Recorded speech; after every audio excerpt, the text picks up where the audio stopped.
방송이 저도 항상 뭐 긴장을 하고 방송을 하게 됩니다. 그러다 보니까 이렇게 조금 미소를 머금고 방송을 하는 것에서 상당히 어려움을 느끼게 되는데요. 제가 지난 12월에 책을 낸 것이 있어요. 그래서 한 5세 정도까지 찍었었으니까 한 5천 부 정도는 찍었습니다. 그래도 이제 많은 분들이 관심을 가져주셔서 그래도 뭐 저 개인적으로는 상당히 뿌듯함을 느끼고 있는 책이 하나 있는데요. 그 책에서도 제가 많이 썼었던 내용이 이 스마일 커브 이론에 대한 부분 등을 가지고 시장에 대한 해석, 그리고 또 여러 가지 밸류에이션 작업 등에 대한 부분 등을 하게 될 때 활용하는 부분입니다.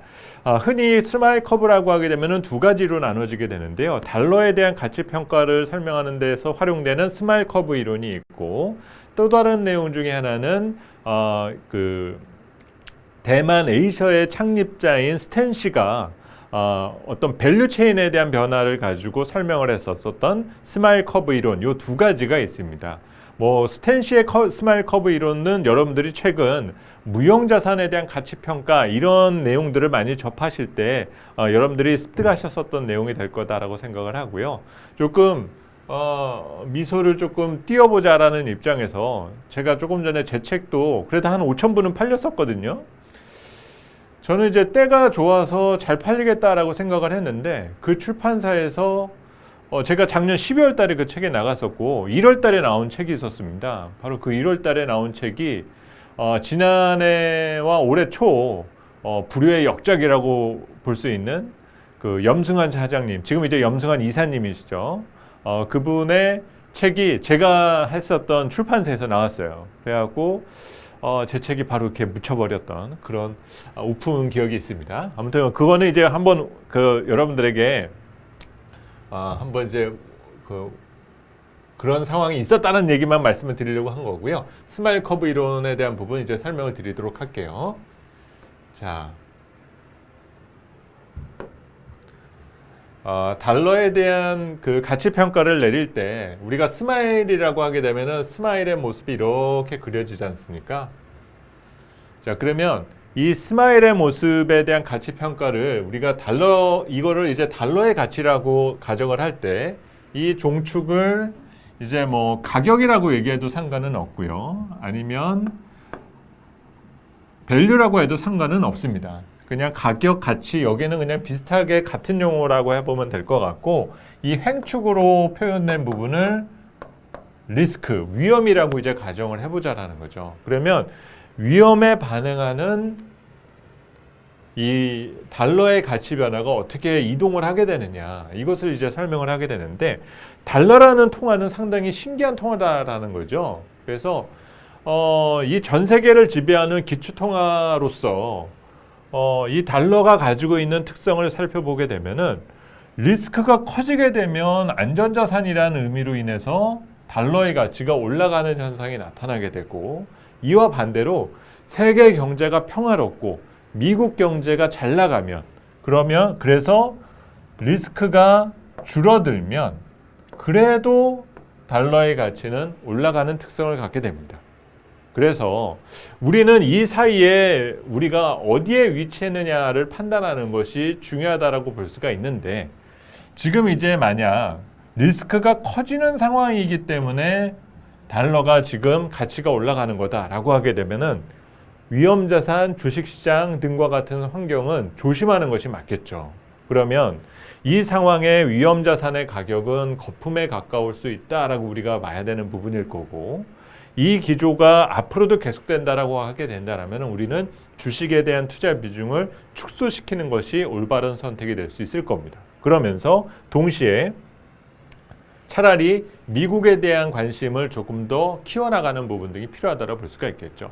그러면 만약에 지금 우리가 이 길을 걸어가고 있는 상황이다라고 생각한다면 미국 정부나 미국 중앙은행은 지금 어떤 선택을 해야 될까요? 조금 더 공격적인 경기 부양 정책, 그리고 통화 정책은 완화 기조를 강화하는 방향으로 가야지만이 리스크가 커지는 것에 대한 대비를 하기 위한 방향이다라고 우리가 볼 수가 있습니다. 그러면 최근에 달러 인덱스가 올라가는 상황에 대한 부분을 지금의 어떤 정책 환경과 맞물려서 봐야 된다는 거죠. 지난번에 미국 주식시장이 테이퍼링이 조기 가동될 것이다라는 이유로 인해서 빠졌다라는 얘기를 했어요. 테이퍼링이 왜 조기 가동될까요? 경기가 좋아진다라고 하니까 조기 가동을 하고 금리를 정상화시키자라고 하는 얘기들이 나오게 되는 거지 않습니까? 그러면 달러의 강세가 올라가게 되는 상황은 리스크가 커진다라는 의미보다는 오히려 리스크가 완화되면서 나타나게 되는 현상의 가능성이 조금 더 크다라는 거죠. 그러면서 오히려 돈들이 어디로 몰려가느냐? 미국으로 몰려가니까 미국의 주식, 미국의 채권 이런 것들을 사모으다 보니까 이쪽으로 자꾸 도망치고자 하는 그런 양상들이 나타난다라는 거죠. 미국의 최근에 미국에서 나타나는 현상들을 보게 되면은 과거 10년 전, 20년 전에 미국은 어땠었죠? 지구는 우리가 지킨다. 세계 경찰은 나야.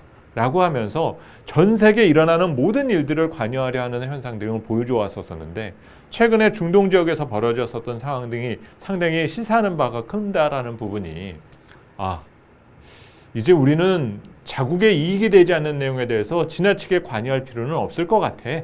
이런 마인드를 갖고 있다라는 거겠죠.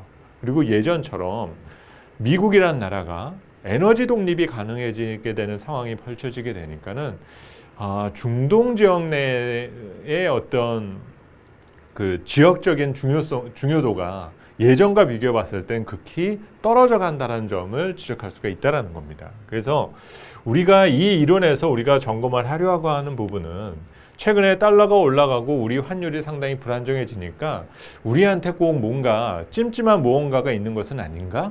라고 하면서 조금 걱정하시는 분들이 많고 또 글로벌 경제 또 미국 시장 이런 그 금융시장이 불안정해지면서 달러가 이런 식으로 자꾸 올라가는 현상에 대해서 우리가 많이 그 좀 부정적인 인식과 리스크가 커진다라는 방향을 우리가 조금 하게 되는데 만약에 앞으로 벌어지는 일들이 리스크가 커져서 일어나게 되는 일이라고 우리가 생각을 하게 된다라면은 테이퍼링도 때려쳐야죠. 연준 입장에서는.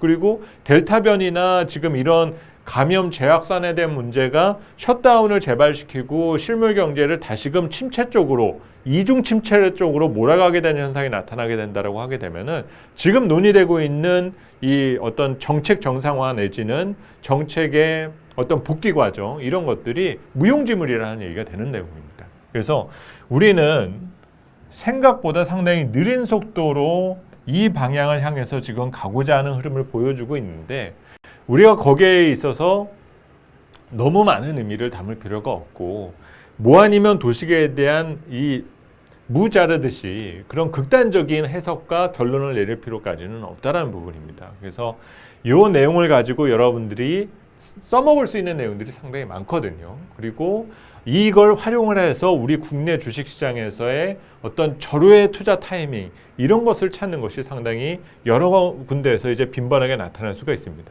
이런 현상은 언제 나타나게 될까요? 바로 글로벌 금융시장이 쇼크가 발생될 때 이 현상이 나타나게 되는 거고 이때 만약에 뭔가 타이트한 정책 운영이 이어지다가 뭔가 느슨한 정책 쪽으로 바뀌는 시기가 나타나게 된다. 10년 만에 한번 찾아오는 투자 기회라는 거죠. 그런데 이때는 언제 나타나게 되냐면 시장이 확장 국면으로 가게 될 때 순환적으로 나타나게 되는 신호가 바로 이런 데서 나타난다는 거예요. 우리가 긴 상승 국면이 진행되다가 중간중간에 그래도 끼어들 수 있는 그 타이밍에 중간중간 발견을 하게 되거든요. 그 시기에 나타나게 되는 시그널이 바로 여기에 있는 거고 우리가 진짜 주식시장 내에서 우리 국내 증시가 뜨거워졌다. 이거를 만약에 느낄 수 있는 구간은 어딜까요? 공교롭게도 여기입니다. 달러가 방향을 잃어버리게 될 때. 이렇게 되게 되면 위험자산 시장 쪽으로 달러에 몰려갔었던 돈들이 일로 몰려드는 현상이 나타나게 되는 거죠.